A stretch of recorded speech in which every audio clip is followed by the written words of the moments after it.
Price allot. இயேசுவின் நாமத்தினாலே அன்பின் வாழ்த்துக்கள். கர்த்தர் நல்லவர். அவை தொடர்ந்து நம்மை ஒவ்வொரு நாளும் கண்ணிமை போல கர்த்தர் நம்மை நடத்தி வருகிறார். அதற்காய் தேவனுக்கு நன்றி செலுத்துகிறோம். இந்த நாளிலுமாய் கூட தாமதிப்பது இல்லை என்ற தலைப்பில் நம்ம தொடர்ந்து தியானிக்க போகிறோம். இதிலெல்லாம் ஆண்டவர் நம் வாழ்க்கையில தாமதியாமல் என்ன காரியங்களை அவர் செய்கிறார் அப்படின்னு சொன்னார்.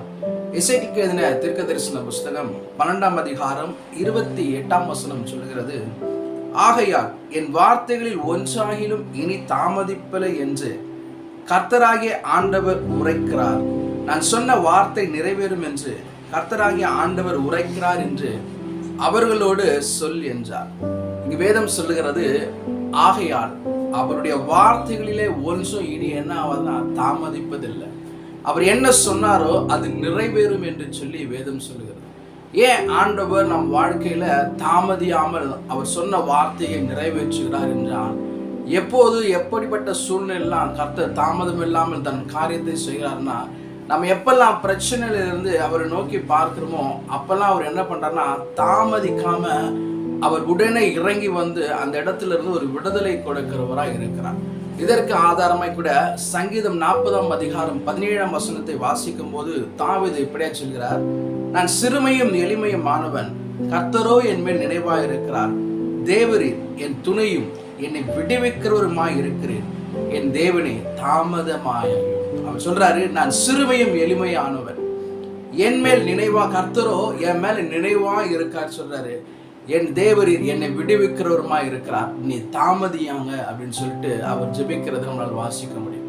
இதை கேட்டுக்கொண்டிருக்கிற தேவச்சனமே, நம் ஆண்டவர் கூட அவர் சீக்கிரமாய் தாமதியாமல் தன்னுடைய காரியத்தை சொன்னதை நிறைவேற்றுகிறவராக இருக்கார். அவர் என்ன வார்த்தை நம்மளால் அவர் தெரிந்து கொள்ளப்படும் போது நமக்கு கொடுத்தாரோ அது சீக்கிரமாய் அவருடைய வார்த்தை ஒன்றாகிலும் விழாதபடி தாமதம் இல்லாதபடி அதை நிறைவேற்ற என் தேவன் உண்மை உள்ளவராய் இருக்கிறார்.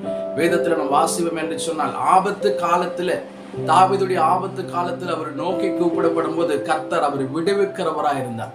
அவரை மகிமைப்படுத்துற தாவீதை கர்த்தர் மாற்றுகிறவராய் இருந்தார். வேதம் சொல்லுகிறது, நீதிமான்களுக்கு வரும் துன்பங்கள் அநேகமா இருந்தாலும் கர்த்தர் அவர் எல்லாவற்றிலும் நின்று விடுவிக்கிறவராய் இருக்கிறார்.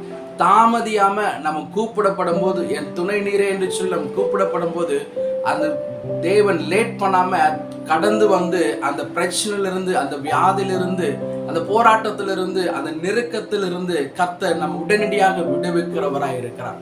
அவர் சொன்ன வார்த்தை தாமதிப்பதில்லை. அவர் தாமதியாம நம் வாழ்க்கையில் இறங்கி வந்து விடுவிக்கிறவராய் இருக்கிறார். கர்த்தர் தாமே இந்த வார்த்தையின்படி நம்மை நடத்துவாராக. ஆமென்.